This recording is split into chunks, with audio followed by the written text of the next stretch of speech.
Welcome to ચંદ્રિકાસ kitchen. આજે આપણે બટાકાનું રસાવાળું શાક બનાવીશું, જે ઇઝીલી 10 મિનિટમાં બની જતું હોય છે.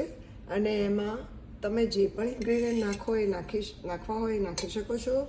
હું આજે એમાં મીઠું, હળદર, ધાણા જીરું, શુગર અને મરચું, અને પછી શાક થઈ જાય પછી તમે એની અંદર લીંબુનો રસ એડ કરી શકો છો.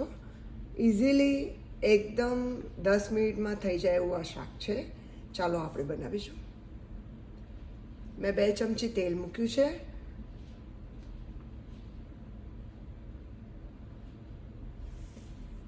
તેલ ગરમ થાય એટલે આપણે અંદર જીરું નાખીશું.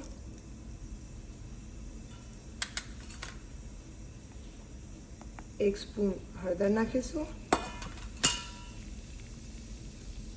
હવે આપણે સમારેલા બટાકા નાખીશું, જે મેં વ્હાઈટ બટાકા લીધા છે, અને 4-5 બટાકા છે નાના નાના.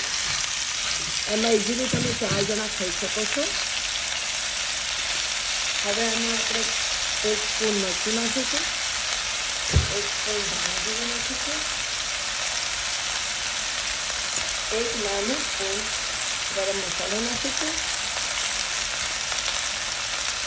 1 સ્પૂન મીઠું નાખીશું, અને હું 1 ટામેટું નાખું છું.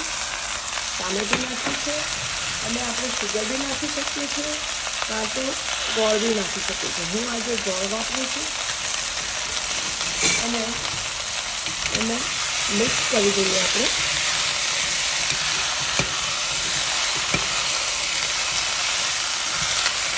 હવે આપણે જેવી રસાવાળું બનાવવું હોય એ પ્રમાણે અંદર પાણી નાખીશું.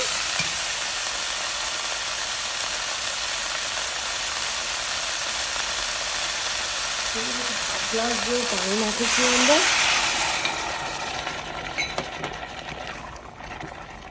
બધા ઇન્ગ્રીડિયન્ટ મિક્સ કરીને એને આપણે 3 સીટી વગાડીશું.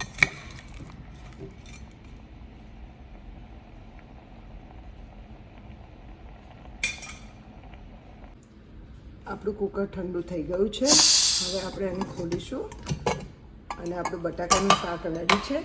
એમાં આપણે 2 ચમચી લીંબુનો રસ નાખીશું.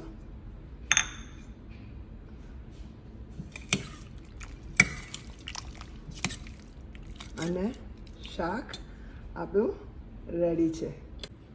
હવે આપણું બટાકાનું શાક રેડી છે. આ શાક તમે ભાખરી, રોટલી, પરાઠા કે રાઈસ જોડે ખાઈ શકો છો. પ્લીઝ તમને આ વિડીયો ગમ્યો હોય તો સબસ્ક્રાઈબ, લાઈક એન્ડ શેર કરજો. Thank you for watching.